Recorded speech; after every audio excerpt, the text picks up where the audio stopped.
በዚህ ቪዲዮ የምንመለከተው the last subunit the fifth subchapter applications ይሆናል ማለት ነው። እስካሁን ስለ ነምበር ሲስተም ያየናቸውን ነገሮች በሪል ላይፍ ላይ አፕላይ እንደምናደርጋቸው በፕሪቪየስ ኮንሴፕቶች የምንመለከት ይሆናል ማለት ነው። ይሄን ለማሳየት ሁለት ኤግዛምፕሎች ተዘጋጅቷል። የመጀመሪያው ኤግዛምፕል የሚለን a librarian has 347 books አንድ ላይብራሪያን 347 መጽሐፎች አሉት። እነዚህ ሼልፍ ላይ መደርደሪያ ላይ ማስቀመጥ አለበት። each shelf እያንዳንዱ ሼልፍ can hold 18 books 18 ቡክ አንዱ ሼልፍ መያዝ ይችላል። ስለዚህ ምንድነው የተጠየቅነው? አንደኛ how many full shelves can be filled አንድ ሙሉ ሼልፍ ስንት ሼልፎችን እንደረደርባቸዋለን። እነዚህ መጽሐፎች በስንት ሼልፍ ደርድረን እናስቀምጣቸዋለን ነው። ከዛ ደርድረን ካስቀመጥን በኋላ ደግሞ how many books will be left over ስንት ያልተደረደሩ የተረፉ መጽሐፎች ይቀሩናል የሚለው ነው።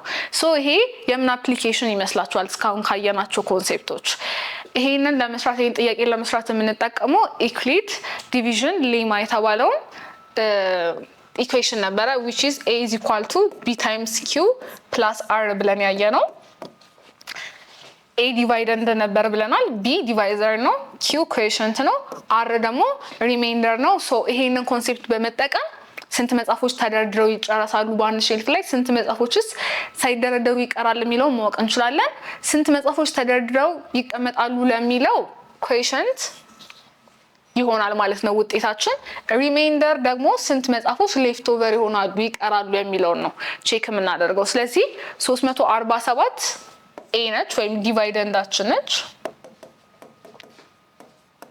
ተካፋይ ነው። ቢ ደግሞ 18 ቡክስ የተባለው ዲቫይዘራችን ነው።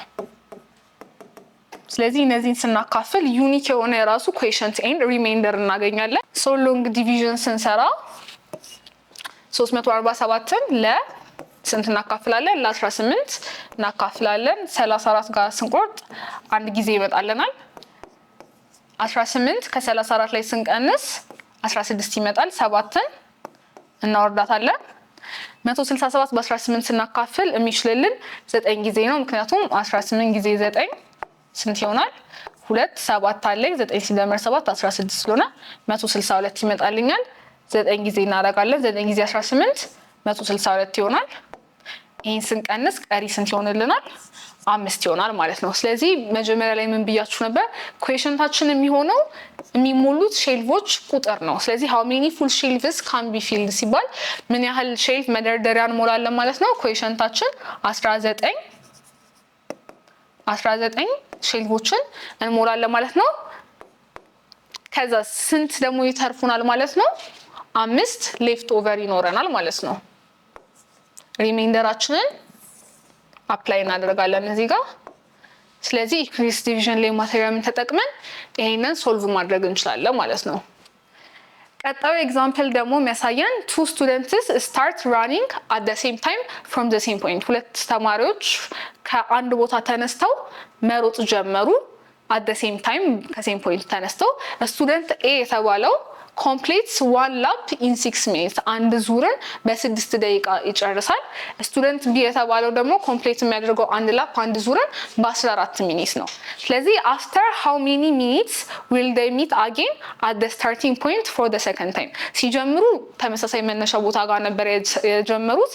ከዛ ሰከንድ ታይም ደግሞ ያ መነሻ ቦታቸው ጋር እኩል የሚገናኙበት ሰዓት መቼ ነው የሚሆነው ነው የሚለን። ስለዚህ ይሄኛውን ጥያቄ ደግሞ ሶልቭ ለማድረግ ካየናቸው ኮንሴፕቶች የምንጠቀመው የኤልሲኤም ወይም ሊስት ኮመን መልቲፕል አፕሊኬሽን ነው ማለት ነው። ይሄኛውን የምንጠቀመው ስቱደንት ኤ የሚጨርስበት 6 ሚኒት ብለናል፣ ስቱደንት ቢ 14 ሚኒት ብለናል። ስለዚህ የሁለቱን ኤልሲኤም ወይም ሊስት ኮመን መልቲፕል ካገኘን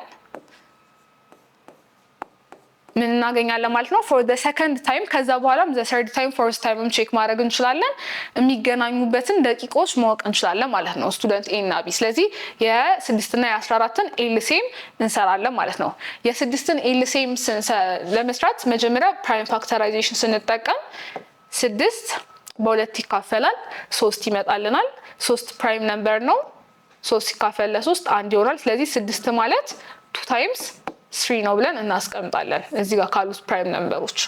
14ን ደግሞ ስናካፍል በ2 7 ፕራይም ነምበር ስለሆነ በራሱ 7 እናካፍለዋለን አንድ ይመጣል ማለት ነው። ስለዚህ 14 ደግሞ as 2 times 7 ብለን በፕራይም ነምበር 2 times 7 ብለን ማስቀመጥ እንችላለን ማለት ነው። ስለዚህ የሁለቱ ኤልሲኤም የሚሆነው ምንድነው የሚለውን ለማወቅ የ6ን 2 times 3 ብለናል፣ የ14ን 2 times 7 ብለናል። ኤልሲኤም ላይ እንደምናውቀው ምንድነው ያየነው የነበረው ፋክተሮች ኮመን ፋክተሮች ብቻ ብለን አንወስድም። ሁሉንም ያገኘናቸውን ፋክተሮች እንሰበስባለን። ለምሳሌ ሁለቱም ጋር አለ፣ ስለዚህ መውሰድ እንችላለን። 3 የምትገኘው 6 ጋር ብቻ ነው፣ ግን ስቲል ሊስት ኮመን መልቲፕል ላይ መውሰድ እንችላለን። ግሬተስት ኮመን ፋክተር ሲሆን ነው መውሰድ የማንችለው የሁለቱም የጋራ ጋር ከሌለ። 7 14 ጋር ብቻ ትገኛለች፣ መውሰድ ግን መብታችን ነው ኤልሲኤም ስለሆነ እየፈለግን ያለ ነው። ስለዚህ ይሄ ውጤት ኤልሲኤም ኦፍ 6 እና 14 ነው የሚሰጠን ማለት ነው ስናባዛው። 2 times 3 6 ይሰጠናል፣ 6 ጊዜ 7 42 ይሰጠናል። ስለዚህ መልሳችን የሚሆነው ምንድነው? ስቱደንት ኤ እና ስቱደንት ቢ ከ42 ደቂቃ በኋላ ሮጠው ሲመለሱ ያን ስታርቲንግ ፖይንት የጀመሩበት ስታርቲንግ ፖይንት ላይ ፎር ዘ ሰከንድ ታይም ይገናኛሉ። ለሶስተኛ ታይም ደግሞ ብንጠየቅ ምን እናደርጋለን ማለት ነው? ሌላ 42 ሚኒት እንጨምራለን ከነበረው 42 ሚኒት ላይ። ስለዚህ 42 ሲደመር 42 84ኛው ሚኒት ላይ ይገናኛሉ። ፎር ዘ ታይምም ከተባለን እንደዚሁ 42 ሚኒቶችን እየደመረን መሄድ እንችላለን ማለት ነው። ስለዚህ ፎር ዘ ሰከንድ ታይም ግን የሚገናኙት 42ኛው ደቂቃ ላይ ነው ብለን ማስቀመጥ እንችላለን ማለት ነው።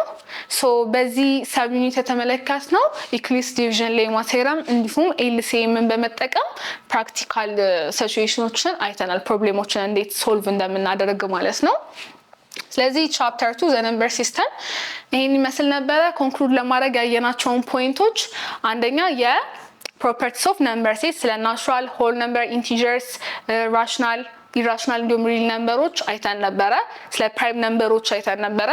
ራሽናል እና ኢራሽናል ነምበር እንዳልኳቸው አይተናል። ሪል ነምበር ሲስተም ነበረ። ስለ ኤክስፖነንቶች እንዴት ሳይንቲፊክ ኖቴሽን ስታንዳርድ ነምበሮችን ማስቀመጥ እንችል ነበር የሚለውን አይተናል። እንዲሁም በስተመጨረሻ ፕራክቲካል አፕሊኬሽኖችን ተመልክተን ነበር ማለት ነው። በቀጣይ ቻፕተር 3 እስከምንገናኝ ድረስ ደህና ቆዩ። ቴንክ ዩ